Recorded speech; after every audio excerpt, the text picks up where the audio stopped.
Rupanya duk pergi mengaji bukan hak fardu Kita ain. tengok balik soalan dia. Duk mengaji bukan hak fardu ain. Jadi jawapannya. Hak fardu ain ni apa dah? Fiqh, tasawuf, tauhid. Itu hak fardu ain. Yang lain tu bukan fardu ain. Tu ada ustaz duk mengajak kitab kat masjid tu, kita tak pi. Masjid tu bukan mengajak kitab, kita pi. Lalah kita ni jadi apa? Lalah ditanya, kita ni tak mengaji. Dicap kita ni tak mengaji di akhirat nanti. Sebab apa? Hang tak mengaji hak fardu ain. Sembahyang tak betul. Nak ingat elok tu. Ni saya tak mau kalau nak suruh ceramah kiamat, carilah ustaz lain.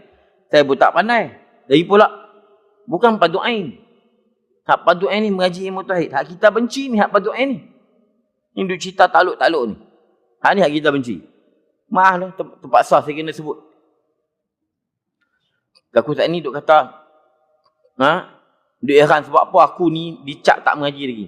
Mana-mana masjid saya cerita. Di masjid kena ada fiqh, tauhid, tasawuf. Ada 3 ni, masjid selamat. Tu imam, pengurusi selamat. Mengaji tak mengaji, lantak pergi kat orang. Orang amai tak amai, itu bukan kira. Masjid kena hidang 3 ilmu ni. Kalau tak ada, kena soal nanti. Saya cerita tak kira mana masjid. Nanti saya pun kena cerita. Hang duk mengajak masjid, duk abang tak kat orang masjid. Duk abang tak dekat pengurusi tu imam masjid, suruh mengajak 3 ilmu. Saya kena juga nanti. Siap abang, siap-siap. Masjid kena 3 ilmu ni. Ramai tak ramai, biar pi. Biar pi 3-4 orang ada pun. Yang penting masjid dah hidangkan ilmu fardu ain. Kalau orang tak ramai tak ramai, biar pi kat depa. Tapi kalau kita tak hidang, kita ditanya nanti kenapa tak hidang kepada jemaah ilmu fardu ain. Kita hantar anak ilmu fardu ain, kita tak mengaji. Apa fardu ain? Tu kafar tu.